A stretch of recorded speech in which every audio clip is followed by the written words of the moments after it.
Hello, hello, welcome to Game Latte. I'm Cindy and gasp, I am doing a regular video blog today. Yes. First of all, I have been drinking regular coffee all week. Regular, but with a shot of Bailey's Irish Cream in it.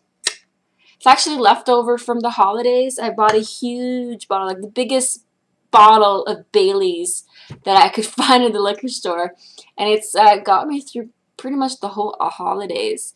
I was going through it really fast at first because I was just drinking it in a small glass with ice in it. I do really like it just alone on ice, but then I was like, whoa, I gotta settle down. And then once I did that, I just started using a little bit in my coffee. It's actually been lasting me quite a while. I mean, this is Friday the 13th today. Ooh, scary. So it's January the 13th, so you know I'm on the last wee bit here, but that's what I'm drinking. Now, off to the topic of the day. It is all about Mass Effect 1, which I have not been replaying, but I have been watching, because what I did the last time I played is I frapped all the cutscenes for Mass Effect 1. And, well, not all of them, but, you know, all the major ones and the ones that I liked, that I wanted to see again. So I put them all together in sort of a movie, in a playlist on my other YouTube account, Dream Bites. So if you want to go check that out, check the movie. I don't know if you're interested. If you want to see another FemShep movie, yes, I do play as female Commander Shepard.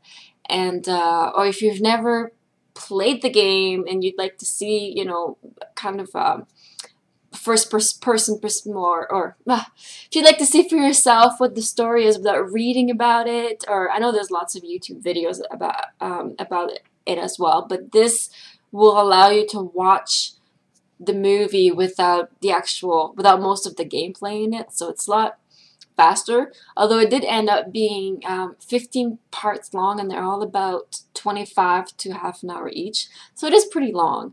But I think Mass Effect 2, I'm going to do one for Mass Effect 2 as well, and it's going to be even longer. There's so many cutscenes in that game. Ooh, but the cutscenes are a lot nicer than in Mass Effect 1, so it's going to be awesome. But anyway, so as I was watching this, I've been watching it on my PlayStation 3, so I could, you know, watch it on a big screen. Unfortunately, when it's on the PlayStation 3, you don't get the HD. You get like the lowest quality, which I don't know how to get around, but it's really annoying. But anyway, I've been watching it with my husband because I really want him to experience the Mass Effect universe with me. And that's one of the reasons why I've been doing these movies.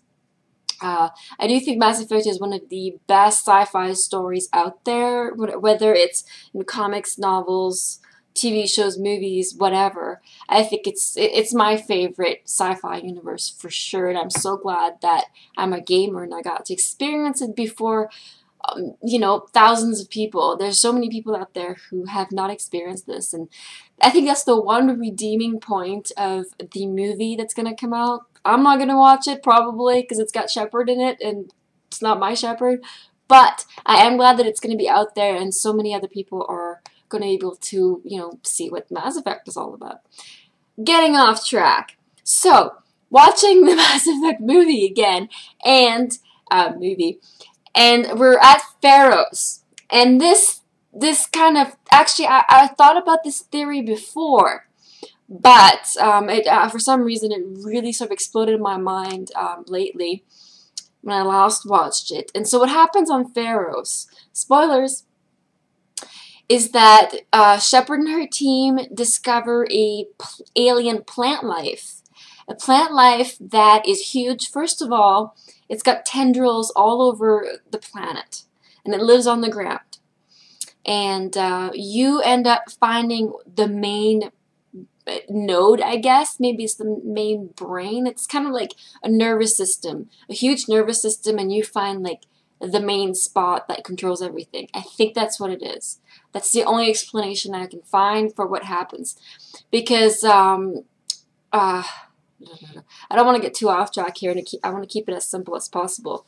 If you guys want more information on this creature, just let me know and I'll answer questions. But anyway, main point of what happens is this plant life produces these spores, and these spores get into the air, and all the creatures, humans included, breathe this in, and they become brainwashed. They become thralls of this creature, of the Thorian.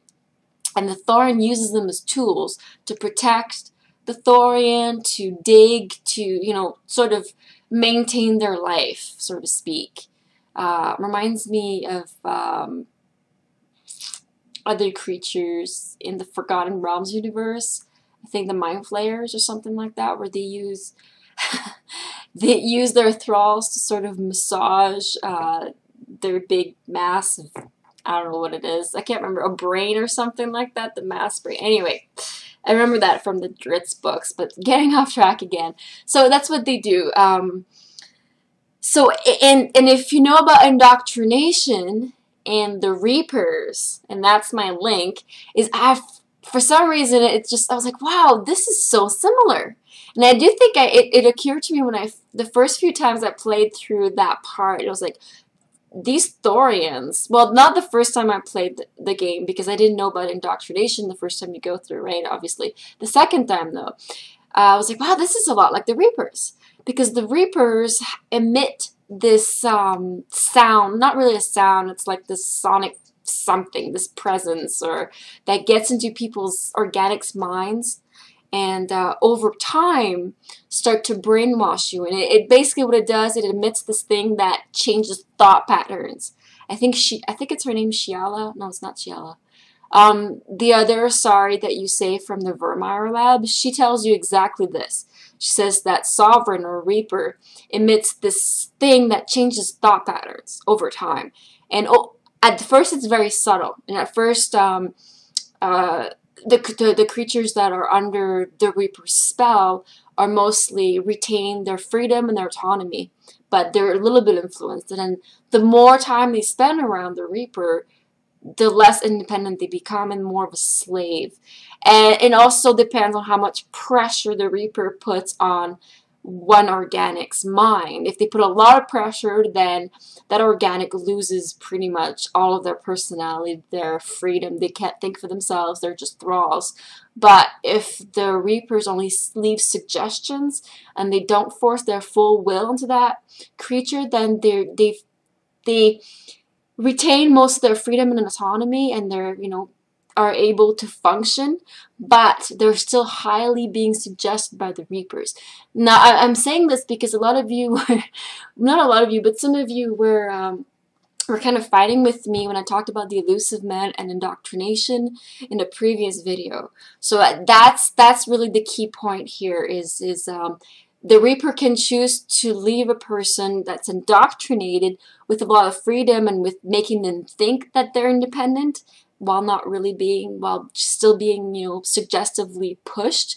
Or they can completely change you into a corpse, like a walking corpse, or like those husks if you have a lot of technology. But even if you don't have a lot of technology in you, they can still, totally wipe your mind and control everything that you do. So anyway, so the Thorian for me is seemed to be so similar, and I just can't, I'm sure that there's supposed to be some sort of connection. Now the problem is in Mass Effect 1, you end up killing the main node, and that's supposedly, from what I get, the gist of it is that once you kill that node, the whole creature dies. All the other tendrils on the planet are probably supposedly dead. But I mean, they're still there, but they're dead. They don't function anymore. They don't think anymore. But the Thorian's been alive for thousands and thousands of, like, millennia. They were there when the Prothean were there. That was 50,000 years ago. The Reapers, for some reason, left them there. Or I'm pretty sure, like, there's no way the Reapers would not know that the Thorian was there, but they just left it. So this I know I've been reading on the forums. There's a theory that maybe the Thorian is a natural descendant of the Reapers, of maybe what the Reapers would have become if they had not become machines. But who knows? I just think it's really interesting. I'm wondering if there's link, and I was also wondering if we would see the Thorian again in Mass Effect 3. I'm sort of thinking not, because there's already so many things that we're going to see in Mass Effect 3 from Mass Effect 1 and 2. So, you know, but it would be a really nice thing for them to connect at the end, or wrap up. Or maybe even just mention, you know, by the way, the Thorian was this and so. That would be really, really great. But anyway, let me know what you think about this. Do you think Indoctrination and what the Thorian did with its spores is similar? Do you think maybe the Reapers studied the Thorian, maybe took samples of the Thorian, and that's how they got Indoctrination? Huh? Possibly. So there you go. That's my thought for the day. I hope you guys have an awesome week, and we will catch you later for another random game latte vlog. Bye.